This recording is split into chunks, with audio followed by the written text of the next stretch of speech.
examine the mathematics behind three-point estimating and program evaluation review technique. In the Estimate Activity Durations module, we introduced a tool and technique called three-point estimating to help schedule estimators deal with the uncertainty that exists when determining the durations of schedule activities.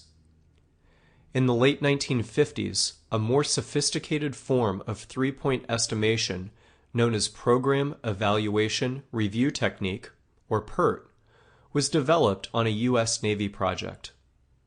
This will allow us to gain a statistical understanding of project uncertainty. The goal will be to better estimate the overall project duration, along with the variances that can be expected. Three-point estimating, or triangular distribution, uses a simple average of the optimistic, most likely, and pessimistic data points.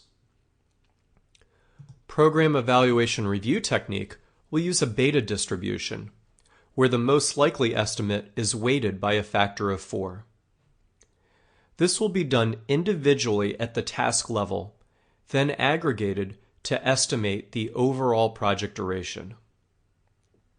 Further, the variances in the task optimistic and pessimistic estimates will be examined to gain a statistical understanding of how likely it is that other scenarios will occur. Let's review a 4-step process to calculate PERT given a set of data points for each project task. You can download and print a worksheet to follow along with this module, or recreate the chart on blank paper. Our first step is to find the weighted average for each task in the project. The three-point estimating formula has been slightly tweaked to weight the most likely by a factor of 4. For each task, we will add 4 most likely estimates, 1 optimistic estimate, and 1 pessimistic estimate.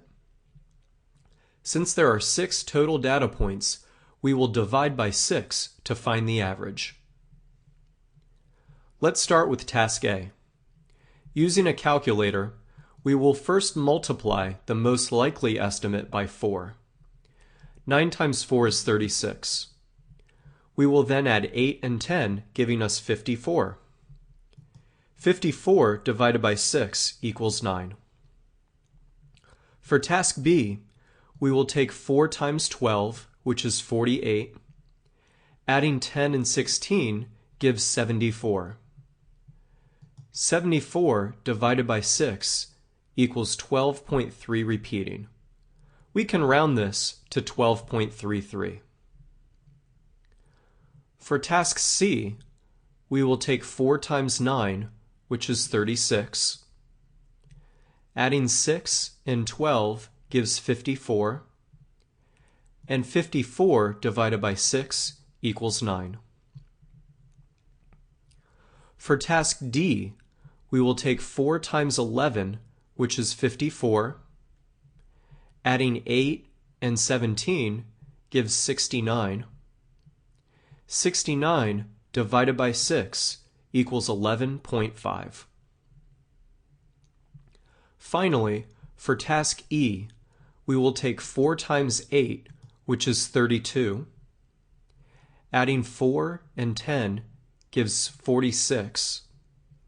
46 divided by 6 equals 7.6 repeating.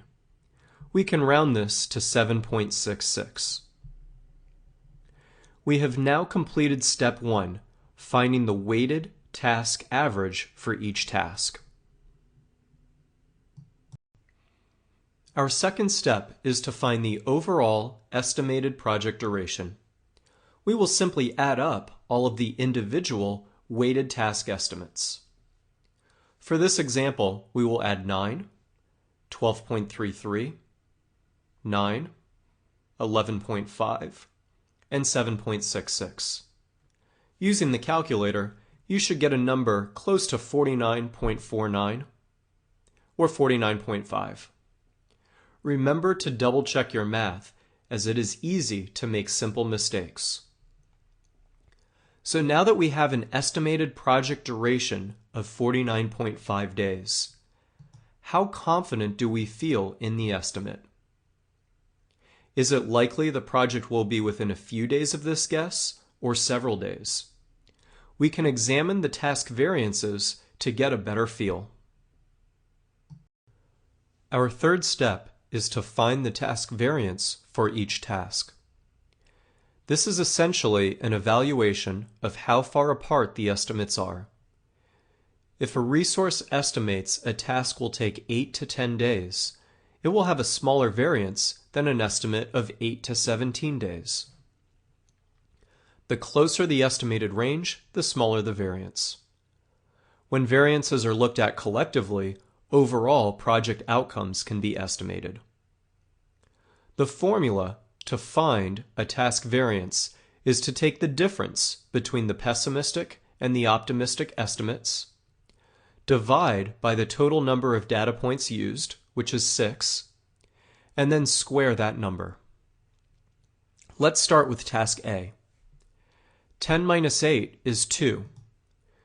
2 divided by 6 is 1/3, or 0.33. To square a number in your calculator, you must multiply it by itself. 0.33 times 0.33 equals 0.11. This is a very small variance. For task B, we will subtract 16 and 10, which is 6. 6 divided by 6 is 1. Again, to square a number in your calculator, you must multiply it by itself. 1 times 1 equals 1. This is a larger variance. For task C, we will subtract 12 and 6, which is 6. 6 divided by 6 is 1, and 1 times 1 equals 1. This task variance is the same as the last because the pessimistic and optimistic are the same range apart. For task D, we will subtract 17 and 8, which is 9. 9 divided by 6 is 1.5. And 1.5 times 1.5 equals 2.25. This task variance is the largest so far.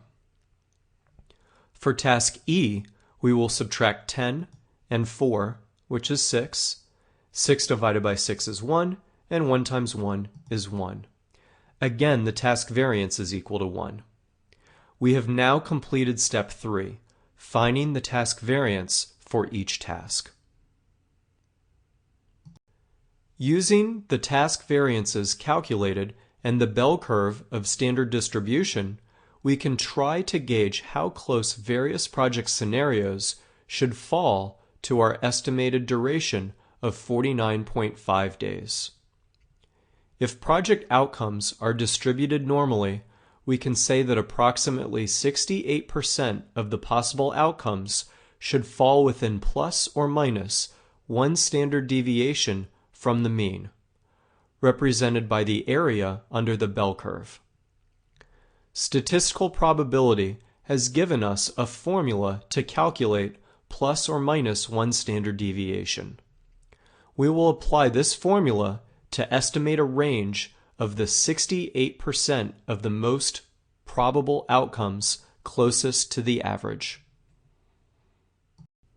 Our fourth and final step is to calculate plus or minus 1 standard deviation using the formula of first adding up all of the individual task variances and then taking the square root of the sum. Let's start by taking the sum of the task variances. When adding 0.11, 1.0, 1.0, 2.25, and 1.0, the result is 5.36. Next, we will enter that number into our calculator and hit the square root button, commonly abbreviated SQRT, or using the symbol noted in the slide. The result is 2.32.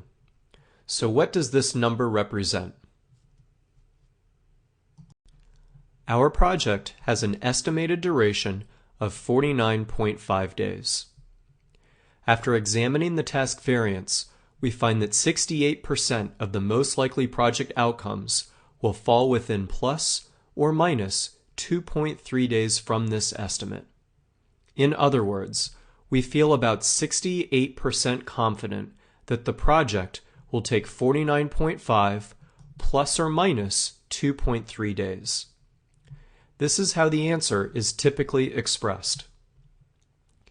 Another way of expressing this answer is to show the duration estimate at -1 standard deviation and +1 standard deviation. For example, 49.5 minus 1 standard deviation, or 2.3, is equal to 47.2, and 49.5 plus 1 standard deviation is 51.8. So we feel about 68% confident that the project will take between 47.2 and 51.8 days. To summarize, PERT, or Program Evaluation Review Technique, is used to help project teams estimate durations and determine a level of uncertainty along with the estimate. The formulas worth remembering for the exam are included on this slide. The weighted task average uses the optimistic plus 4 most likelies plus a pessimistic estimate and divides by 6. The variance for each task is the difference between the pessimistic and optimistic divided by 6, then squared. The estimated project duration is simply the sum of the individual weighted task averages. 1 standard deviation is equal to the square root of the sum of all task variances.